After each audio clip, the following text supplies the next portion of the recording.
Hello student, welcome to my channel Pratishtha classes. मैं हूं मीना मिश्रा और हम एक्सरसाइज 2.1 के क्वेश्चन नंबर 8 तक पहुंच गए हैं।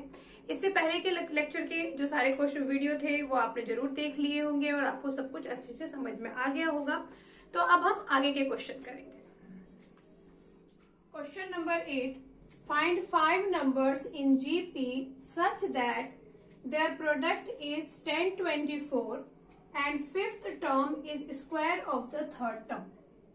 तो जैसे हमने इससे पहले के क्वेश्चंस किए थे और हमने ये डिस्कस किया था कि जो अगर आपको 3 टर्म जीपी है, 4 टर्म जीपी है, तो वो फिक्स नंबर होंगे जो आपको लेने होंगे। ऐसा हम कुछ भी X Y Z P Q इस तरह से नहीं ले सकते हैं। जीपी में अगर आपको नंबर लेने हैं तो उसका पैटर्न होता है। तो ऐसे ही ये जो फिफ्थ टर्म है, इसमें टोटल फिफ्थ है, तो 5 नंबर हमको एज्यूम करने पड़ेंगे। तो वो नंबर क्या होंगे वो हम देखते हैं। वो 5 नंबर होंगे a by R square, a by R, a R and a R square. और जैसा कि अभी बोला था मैंने आपको कि आपको यही 5 नंबर लेने हैं, इसके अलावा आप कुछ भी नहीं ले सकते।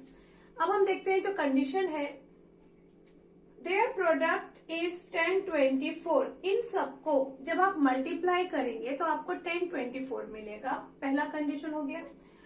And fifth term is square of the third term. अभी फिफ्थ टर्म क्या है? 1 2 3 4 5। ये वाला जो टर्म है fifth term, it is the square of the third term. यानी आप थर्ड टर्म का स्क्वायर करेंगे तो आपको ये फिफ्थ टर्म मिलेगा। तो इस तरह से 2 कंडीशन है।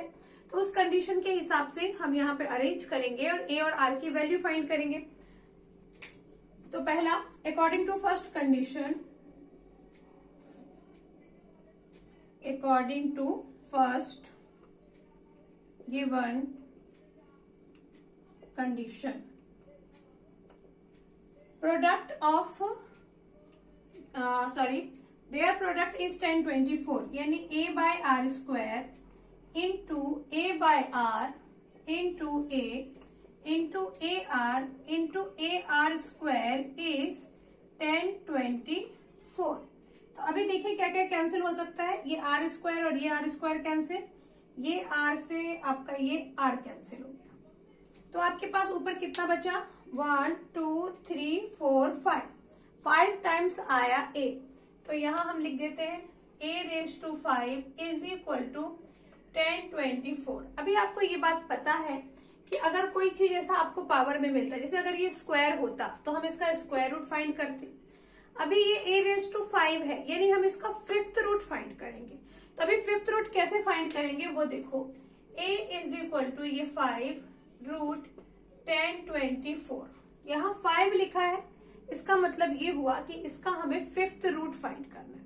फिफ्थ रूट, जब हम स्क्वायर रूट फाइंड करते हैं तो 2 का ग्रुप बनता है और जिसका 2 का ग्रुप बन गया, यानी अगर आपके पास 3 2 टाइम है, 4 2 टाइम है, तो उसे हम बाहर लिखते हैं। ऐसे ही अगर 3 क्यूब रूट आपको फाइंड करना है तो इस बार जो ग्रुप बनेंगे वो 3 नंबर्स के बनेंगे, सेम 3 सेम नंबर। ऐसे ही यहाँ पे हमें फिफ्थ रूट फाइंड करना है तो सेम नंबर आपके पास 5 टाइम होना चाहिए, तभी हम उसको, ये रूट जो है सिंबल उसके वो बाहर आएगा। तो 1024 का हम लोग फैक्टराइज करते हैं तभी मालूम पड़ेगा कि इसका फिफ्थ रूट क्या क्या है। 2 5 जा 1 जा 2 जा और ये आ गया 2 1 जा 2 2 जा 4, 2 5 जा 10, 2 6 जा 12, 2 1 जा 2, 2 2 जा 4, 8 जा 16, 2 6 जा 12, 4 जा 8, 2 3 जा 6, 2 जा 2 1 जा 6 जा, फिर 2 8 जा, फिर 2 9 जा 2 4 जा 8, 2 2 जा 4 एंड 2 1 जा 2। तो 2 कितने टाइम आया? 1 2 3 4 5 6 7 8 9 10। 10 टाइम हमको 2 मिल गया है। हम यहाँ लिख देते हैं a is equal to 2 is 10 time 1 2 3 4 5 6 7 8 9 and 10। अभी यहाँ हमें क्या करना है? फिफ्थ रूट फाइंड करना है, यानी कोई भी नंबर आपके पास 5 होना चाहिए। तो 2 आपको 5 टाइम मिल गया, ये एक ग्रुप बन गया 2 का और ये बन गया आपका दूसरा ग्रुप 2 का। तो यहाँ हम क्या करेंगे, ए, इसको मैं अलग कलर से लिखती हूँ। ये आपको ऐसा बीच में नहीं करना है, ये आपको रफ साइड में करना है, लेकिन अभी मैंने यहाँ लिख दिया है तो मैं इसको रफ नहीं कर रही हूँ, बट आप इसको रफ साइड में करेंगे और सीधे यहाँ आंसर लिखेंगे। तो a इज इक्वल टू, ये क्या आ जाएगा, 2 इंटू 2 यानी a इज इक्वल टू आ गया 4। ये 2 इंटू 2 कहाँ से आया, क्योंकि यहाँ पे 2 के 5 टाइम 2 है, तो ये रूट साइन के बाहर आ गया। और जो बचा हुआ 2 था वो भी 5 टाइम था, तो वो भी रूट साइन के बाहर आ गया। यानी कि ये जो 1024 है, इसका 5th रूट है 4। तो a का वैल्यू आपका आ गया 4। और r यहां से क्या है वो अभी हम r फाइंड करेंगे। तो अभी हमने फाइंड किया कि a जो है वो हमारा 4 आया, और अब जो सेकंड कंडीशन है वो हम अप्लाई करेंगे। According to second given condition, ये हमने 5 नंबर जो जीपी में है वो एज्यूम किया है। तो हमारा सेकंड कंडीशन ये है कि जो आपका 5th नंबर है, 5th नंबर जो है वो 3rd नंबर का स्क्वायर है। तो 5th नंबर क्या है यहाँ पर, AR square. AR square is square of A, तो इसको आप इस तरह से लिख सकते हैं, AR square is equal to A square. अब ये एक A और एक A कैंसिल, तो R square is equal to A। R square, A हमें क्या मिला था अभी, 4। R is root of 4, so R is plus minus 2। और अब R एक बार हम प्लस ले लेंगे और तब फाइंड करेंगे कि हमारा जीपी क्या होगा। टेकिंग प्लस 2, तो R A क्या है आपका 4/4, ये क्या हो जाएगा 4/2, ये 4 इंटू 2 और ये 4 इंटू 4। अब इसको आप कैंसिल कर दो, तो आगे आपका यहाँ पे 1, 2 2 जा 4, 2 आ गया एक नंबर मिल गया 4, एक नंबर मिल गया आपको 8 और एक नंबर आपको मिल गया 16। मतलब अगर हम R2 लेते हैं तो हमें जो जीपी मिलेगा वो मिलेगा 1 2 4 8 16। और अब हम लेंगे R-2, तो यहाँ पे लिखते हैं taking R is equal to -2। अब वैल्यू रखते हैं, a तो 4 ही है, R-2 है तो -2 का होल स्क्वायर 4 ही आने वाला है। यहाँ पर ये नंबर माइनस में आएगा, क्योंकि डिनोमिनेटर में हम कभी भी माइनस नहीं लिखते हैं, हमारा R-2 है तो ये माइनस हम ऊपर लिखेंगे। उसके बाद ये हो गया हमारा second number, third is 4 and fourth A into -2 और ये फिफ्थ क्या है 4 इंटू -2 होल स्क्वायर। इसको आप कैंसिल कर सकते हो क्योंकि वो तो -2 का आप स्क्वायर करोगे तो 2 2 जा 4 ही आएगा। यहाँ पे 2 1 जा 2, 2 2 जा 4, तो आपका आंसर क्या आने वाला है फर्स्ट में, यहाँ पर भी वही आएगा, यहाँ आएगा 1, यहाँ आएगा आपका -2, यहाँ 4 4 2 जा -8 और यहाँ 2 2 जा 4, 4 4 जा 16। तो ये आंसर आ गया आपका 1 -2 4 -8 एंड 16। तो इस तरह से ये क्वेश्चन सॉल्व हो गया। एक बार हम ये आंसर चेक करेंगे और फिर हम उसके बाद नेक्स्ट क्वेश्चन करेंगे। तो इससे पहले का जो हमने क्वेश्चन किया था उसका आंसर आपने जरूर चेक कर लिया होगा, वो आंसर बिल्कुल करेक्ट है। अभी आगे का क्वेश्चन, लेकिन उसके पहले मैं आपके साथ कुछ डिस्कस करना चाहती हूँ। क्या होता है कि वीडियो बनाने के टाइम पे ऐसा कभी कभी, वैसे तो हम ध्यान रखते हैं कि क्वेश्चंस आपको मैं रॉन्ग नहीं बताऊं, कुछ भी रॉन्ग ना हो, लेकिन कभी कुछ नंबर लिखने में इधर उधर हो जाता है जिसकी वजह से आंसर रॉन्ग आ सकते हैं। जब हम क्लास में पढ़ाते हैं तो बच्चे वहां सामने होते हैं, अगर कहीं कुछ बाय मिस्टेक हमने लिख दिया तो वो बताने के लिए होते हैं, लेकिन यहाँ आप और हम लाइव नहीं है तो मिस्टेक हो जाती है। तो अगर ऐसा आपको कोई भी मिस्टेक दिखता है तो आप मुझे कमेंट सेक्शन में लिखिए। अगर उसके रिलेटेड मतलब कुछ आपको डाउट है तो फिर मैं उसको क्लेरिफाई करूंगी, अदरवाइज गलती हो जाती है। Okay, now question number 9, the fifth term of a GP is X, 8th term of a GP is Y and 11th term of a GP is Z। यहाँ पर क्या है क्वेश्चन कि हमें एक जीपी पूरा नहीं दिया है, बस आपको ये बोला है कि फिफ्थ टर्म जो है उस जीपी का वो x है, उसके बाद 8th टर्म जैसे जीपी में फर्स्ट सेकंड थर्ड ऐसे टर्म होंगे ना, तो 5th नंबर पे एक्स लिखा है, 8th नंबर पे वाई लिखा है और 11th नंबर पे जेड लिखा है उस जीपी में। ओके, अब इस बेस पे हमें वेरीफाई ये करना है कि y square is equal to x z. मतलब ये हुआ कि जो 11th टर्म है उसका जब मैं स्क्वायर करूं तो वो आना चाहिए मेरा प्रोडक्ट ऑफ 5th एंड और कौन सा टर्म था, 8th टर्म।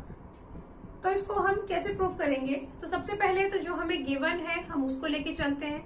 हमें ये गिवन है 5th टर्म, 8th टर्म और 11th टर्म। तो पहले हम वो लिख लें।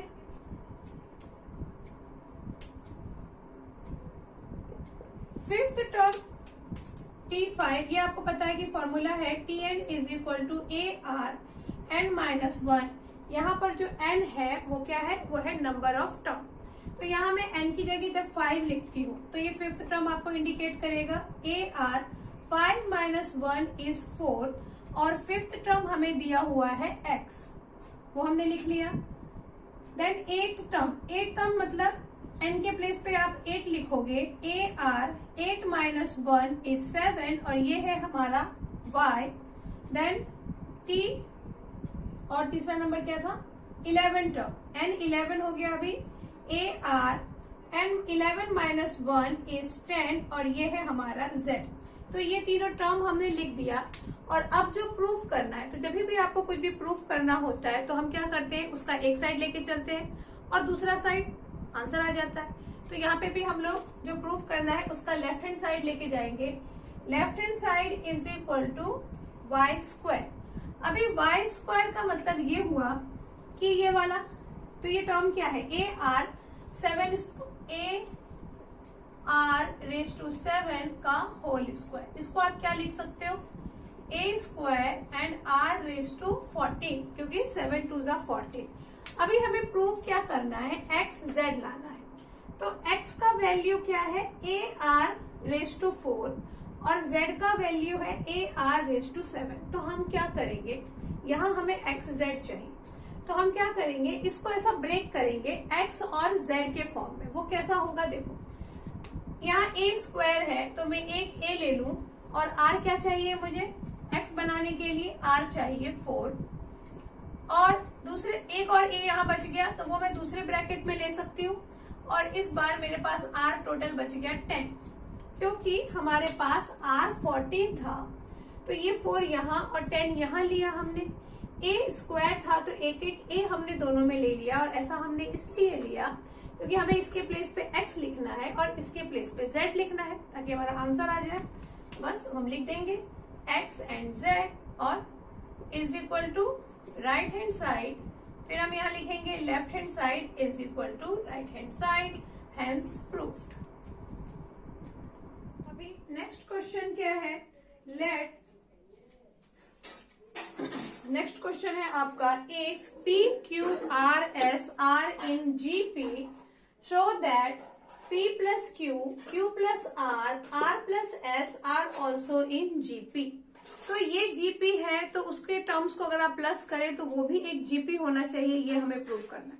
तो पहले तो हमें जो दिया हुआ है कि PQRS एक जीपी है, तो ये अगर जीपी होगा तो इसका एक कॉमन रेशो होगा और वो कॉमन रेशो हमने यहाँ पे एज्यूम किया है कैपिटल R। क्यों एज्यूम किया है ऐसा, क्योंकि क्वेश्चन में स्मॉल r था तो इसलिए कैपिटल R एज्यूम कर लिया। Let R be the common ratio of the GP. और अभी ये जीपी है तो हम क्या करेंगे कि उसका टर्म फाइंड कर लेंगे। मतलब कैसा, आप एक काम कर सकते हैं, क्यू आर और एस की वैल्यू फाइंड कर सकते हैं। तो हम यहाँ क्या लिखेंगे, let r be the common ratio of the GP. तो क्यू क्या हो जाएगा, क्यू है आपका सेकेंड टर्म है तो ए, यहाँ पे ये मैं ऐसे लिख देती हूँ मैं, T2 is equal to AR n-1 यानी ओनली AR। तो T2 हमारा है Q और A है हमारा P और R हमने रेशो क्या लिया है यहाँ पे, कैपिटल R। तो ये हमारे P की वैल्यू आ गई। ऐसे ही अभी मैं T ना लिख के डायरेक्ट करती हूँ तो R हमारा क्या आ जाएगा, थर्ड टर्म। तो थर्ड टर्म ये है तो AR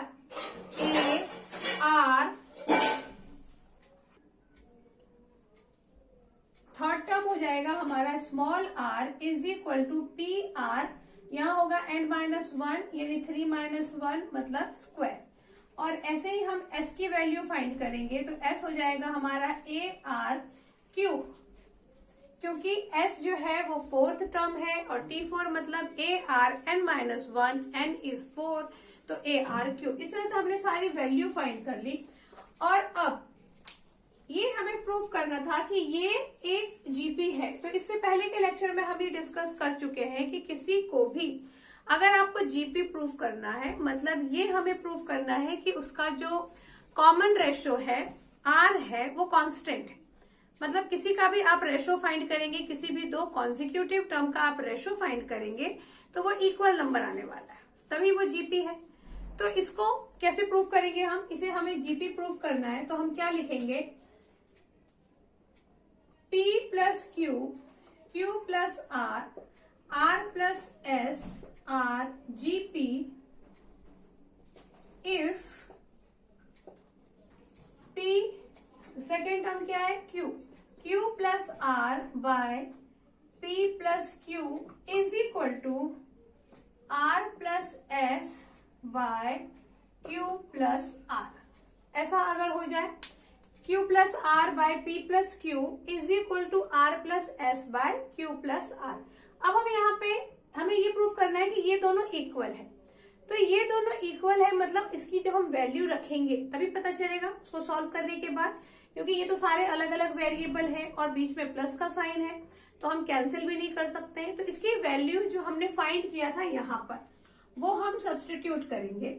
तो Q के प्लेस पे हम क्या लिख सकते हैं, Q हम लिख सकते हैं देखो PR, यहां लिख दो PR प्लस R क्या है हमारा PR स्क्वायर और डिनोमिनेटर में P तो P ही है, उसका कुछ वैल्यू फाइंड नहीं किया था हमने, और Q था हमारा PR is equal to R PR square और S है हमारा PR क्यूब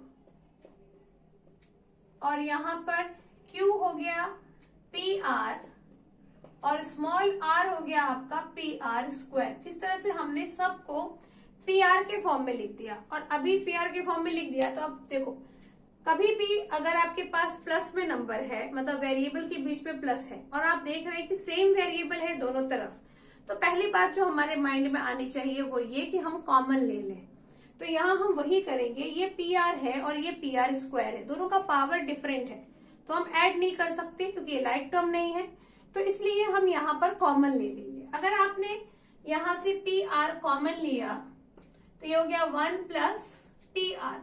अच्छा, कुछ बच्चों को अगर डाउट है कि कॉमन लेना मतलब क्या, कॉमन लेने का मतलब होता है डिवाइड करना। मैक्सिमम नंबर आप निकालेंगे जिससे कि आप इसको डिवाइड कर सके, ये दोनों डिवाइड होना चाहिए। तो हमने लिया यहाँ पे PR द मैक्सिमम नंबर, तो PR से मैंने इसको डिवाइड किया तो 1 आया। यहाँ पे 2 PR थे, एक को कैंसिल कर दिया मतलब डिवाइड कर दिया तो 1 बच गया। ऐसे ही डिनोमिनेटर में जो मैं ले सकती हूँ वो ले सकती हूँ P से इसको डिवाइड किया तो 1, इसको डिवाइड किया तो P cancel, R is left. अच्छा, यहाँ पर P नहीं बचेगा क्योंकि यहाँ पे स्क्वायर जो है वो सिर्फ R में है, PR का होल स्क्वायर नहीं है, तो इसलिए एक R बच जाएगा क्योंकि PR लिया है तो P cancel, R is left. ऐसे ही हम इस तरफ भी करेंगे, PR स्क्वायर और PR cube, PR square common ले लो तो 1 प्लस R और यहाँ पर आप कॉमन ले सकते हैं PR तो 1 प्लस R। इस तरह से आ गया। अभी आप देखो कि 1 प्लस R ये पूरा एक साथ कैंसिल हो गया। और क्या हम कैंसिल कर सकते हैं, P और P कैंसिल, यहाँ पे भी P कैंसिल, एक और R कैंसिल, तो यहाँ आपका R बच गया और यहाँ भी आपका R बच गया और R हमारा था कॉमन रेशो, यानी दोनों का जो रेशो है वो इक्वल है। इसका मतलब ये प्रूव हो गया कि ये भी एक जीपी है। तो हम यहाँ क्या लिख देंगे, therefore P plus Q, Q plus R, R plus S are also in GP। तो आज हमने क्वेश्चन नंबर 8, 9 और 10 सॉल्व किया। तो आज के लेक्चर को बस यही पे एंड करते हैं और जो आगे के क्वेश्चन है वो नेक्स्ट लेक्चर में डिस्कस करेंगे। Thanks for watching.